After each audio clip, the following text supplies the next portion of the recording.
Buenos dias, Bilbao.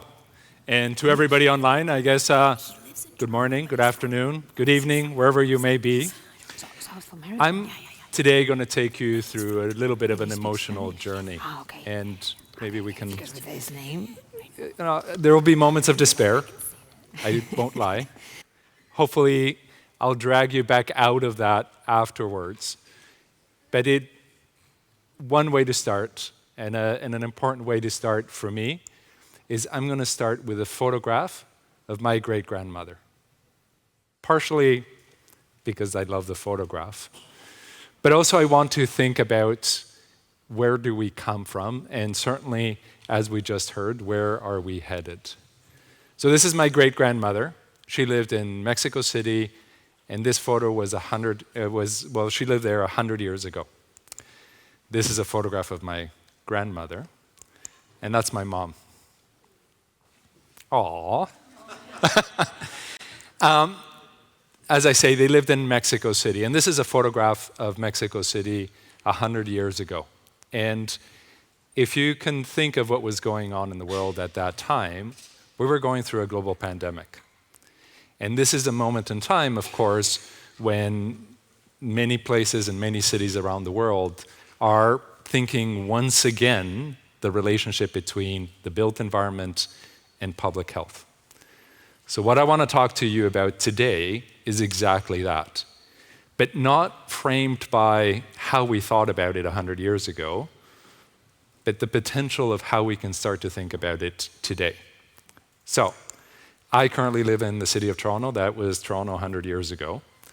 But today, 100 years ago, if anybody in this audience was living then and you would have died, the 10 top causes of death would have all been infectious diseases. So in all likelihood, you would have died from a bug, right? Precisely the types of things such as the pandemic, tuberculosis or whatever, influenza, a bug that you picked up somewhere. Today, if somebody, sorry to be so dire, but if somebody in this audience was to die, the 10 top causes of death are all chronic diseases. So this is lifestyle. This is no longer infectious. This has to do with the choices that we make on a day-to-day basis, right? If you exercise or not, what do you eat, if you smoke, where do you live, all of these kinds of things. It's behavior.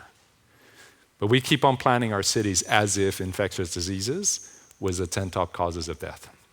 So, if I was to ask you which of these two apples contributes to your health and well-being, which one would you bite into? Come on. Which one would you bite into?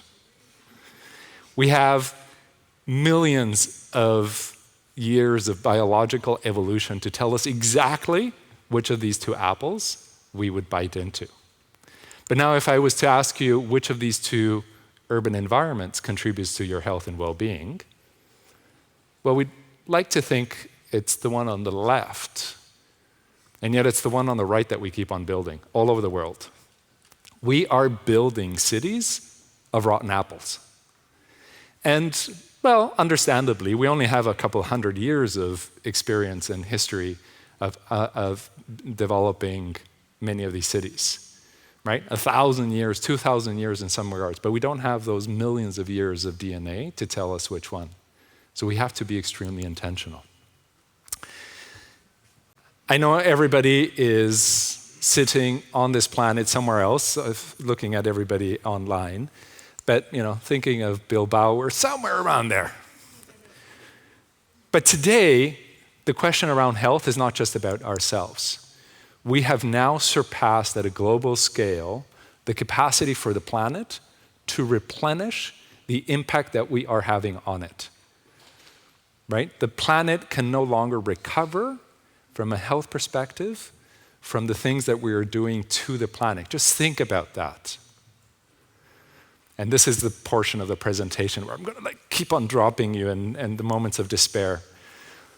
Because, of course, you just had to turn the news on today. The incidence of extreme weather events continues to increase year on year on year. And these are not unrelated causes. We have now passed, and within my lifetime, we have increased the world population by several billion people, and we have surpassed the moment in which the majority of people are actually living in cities. So this is a question for cities. Cities can be part of the problem, or they can actually be part of the solution. But there is a sense that, what am I going to do, right? The end is near, and all of these things are much bigger than what I can solve individually. And that moment of despair is immobilizing, and a lot of people are immobilized by that. And this is the portion where I start to try and bring you back out of those moments of despair, because I do believe there's a tremendous amount of things that we can do. From a health perspective, it is incredible how we're often dealing with the symptoms. So in fact, 96% of our collective healthcare budgets get spent when somebody is having a heart attack. And only 4% gets spent the 50 years before that person has a heart attack. The good news is anybody engaged in city building and community organizing and being part of your own communities, we're not the ones dealing with a heart attack. We get to do all of the preventative things. We get to talk about the behavior. We get to plan environments. We get to build buildings. We get to design schools and school programs to enable the root causes of things. So that's going to be my invitation, to start to think about these things. The proactive side of thinking about health and well-being. So, what does this all mean? And how do we start to do that? So this is where I get to introduce myself. You were wondering, who the hell is talking? Well, Antonio Gomez-Palacio. I come at it through a world of architecture and urban planning, part of a company we do engineering and basically design the built environment. And this is our mission statement, to meaningfully improve the well-being of communities. But the day after we adopted this mission statement, we woke up and we said, what does that mean? How do you start to wrap your head around the concept of well-being? And how do you start to wrap even understanding what does community mean? And how do we understand if it's meaningful or not? So we realized that whereas we come from the perspective of design, we really needed to bring in all kinds of other areas of expertise and built this big coalition. We teamed up with the Conference Board of Canada and started a whole bunch of long, multi-year research opportunity. So the outcomes of this are posted on the Conference Board of Canada's website. There's many other organizations that were part of it. But it really required us developing a huge literature review, over 3,000 pieces, and then talking to everybody that we could talk to. And there was a couple of realizations in this exercise. If you're a chief medical officer, you know exactly what you need to do, right? To reduce childhood obesity, all of these kinds of things. But if you're one of these professions, if you're an architect, if you're an engineer, it's really hard to know exactly what to do. If you're a community member, you're trying to build a park. Also, much of the data is collected at a census tract level or at a personal level. We each know all of our health metrics, and as a country, we might know our health metrics. But how do you do that with a population in a school or the people who attend a park? So that's where a lot of this research came in. A big part of it was certainly even just getting to the point where we understood what does community well-being mean.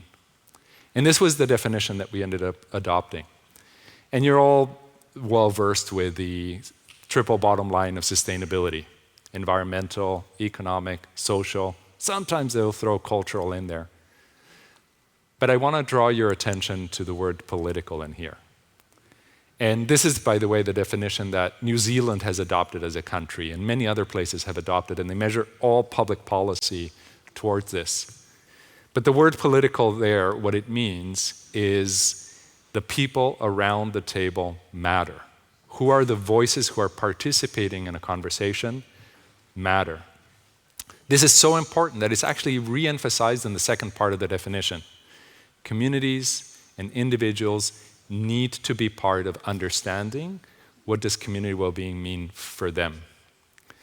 This, for us, was a watershed moment, because what this implied was we could no longer create a set of standards. This was not about providing solutions to the problem. It was about informing a conversation.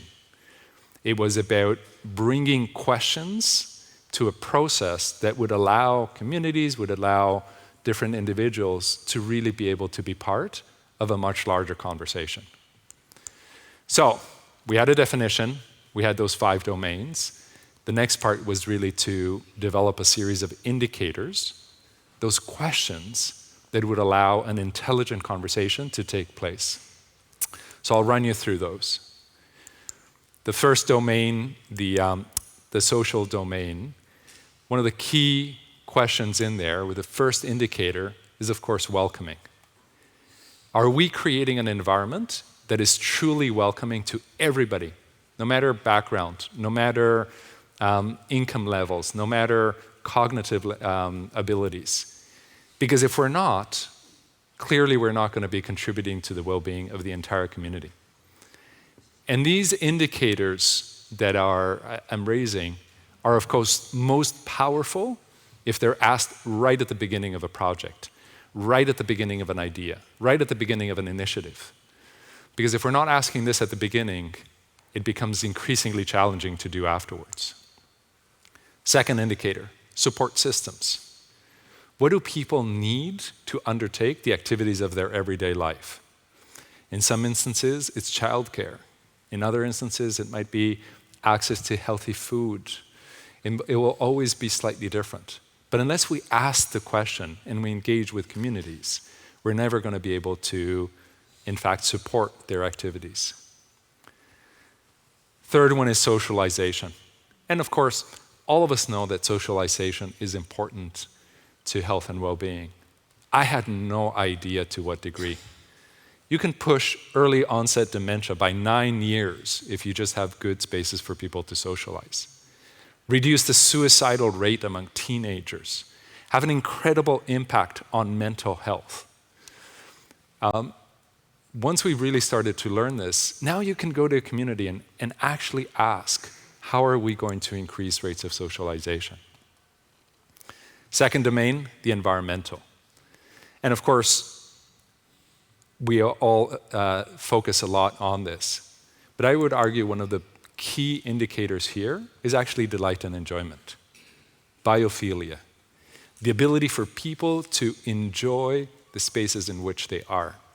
Natural light, natural ventilation, view to nature. We've now, for example, you can demonstrate that 30% faster recovery rates on hospital rooms that have views to nature versus those that don't. It has a huge impact, literally understanding our relationship to the environmental. And of course, the health of natural systems, which is often what we focus on. And mobility, which is where a lot of the literature lies. Reduced car dependency, increased active transportation. But if this was all there was, we wouldn't need to have developed all of the rest of the research. And the last indicator here is resilience. And often we think, when we talk about resilience, around floods or big catastrophic events. But I will invite you to think about all those things where your life changes, and ask yourself, are we ready to adapt to those changes? And I'll give you an example. As far as I know, everybody in this room is aging. Yeah? Maybe? Yeah, okay, yes. Do you live in a place that is designed to age in place? Probably not, right? We are all facing a tremendous amount of changes in demographics, in age, and technology, and employment, and economy. How can we start to think about those things? Economic indicator, first one is affordability. But this is not just housing. In Canada, people will spend over their lifetime 30% of their entire income on housing. but they spend 19% on transportation and 11% on utilities. So the exact same amount. If I can design a home where somebody doesn't need to own a car and it's net zero, I've just liberated the exact same amount as the entire cost of the house. Think about that. So we need to be looking at the entirety of the household income. And complete communities is, of course, the ability for people to do all of these things within walking distance, but also to project it over time, understand the whole life cycle of a project. And how does the investment in one area spin within the neighborhood? Cultural domain is, of course, also a critical one. Access to cultural vitality, and that doesn't just mean museums and galleries and the big events. This is about people being able to relate to their own environments, to be able to find expressions of their own identity in the environment, because this is huge to sense of belonging. The city of Vancouver actually goes out and asks citizens, how are we doing with our sense of belonging? Do you know your neighbors? Right? Are we building that social capital, which is so integral to mental health and to resilience? Play. This is one of my favorite indicators. We are increasingly understanding the relationship between us, and it's not just kids, all of us, to be able to engage with our world creatively. And of course, learning. The ability for us to understand why our behavior is connected to our outcomes from a health perspective. And the last one, the political one. Yes, and we were doing engagement, and Batman and the Joker came over and stopped taking photographs with tourists and came over to engage with us. Did we have the right voices around the table? And were those voices collaborating? Because ultimately this builds to a critical indicator, which is a sense of stewardship and ownership.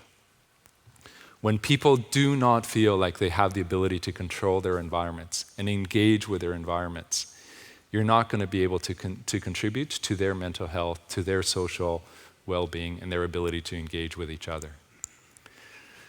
So, Charles, what do we do now? Right? You have the research. You have a lot of things to think about. Well, frankly, just start talking to people, right? We'll take all of these informations and it's incredible the types of things that you will hear when you're asking people, so, how do we create opportunities for socializing? You get some amazing ideas coming back. Sense of identity, sense of stewardship, opportunities to play. There's some amazing things that come back from you. And in this case, the entire plan for a big, massive part of a city, an old city, was developed, and the community came up with some amazing ideas. In this case, in Ottawa, we built over 1,000 units of affordable housing by getting people to really think through all of the different areas. But also in Vancouver, this is a college that utterly transformed itself from being closed away from the community to be completely extroverted, but also the designs of individual buildings, or even this is an underpass in one particular community that was challenging from a pedestrian perspective. Scale doesn't matter. What matters is that you engage in a meaningful conversation and get people to really be able to create those opportunities. And this one I loved. All the facilitators actually dressed up with the different colors of the wheel to be able to participate. Anyway, I will leave it where I started. And these are the photographs of my great-grandma, my grandma, my mom, a little bit of an old photograph of myself. But this is my son. So if they lived 100 years ago, the question, same as our previous presentation, is, so what is the next 100 years? And how do we seriously think about creating those spaces that are going to contribute to our health and well-being? If anybody wants to see the research, it's posted there. Thank you very much.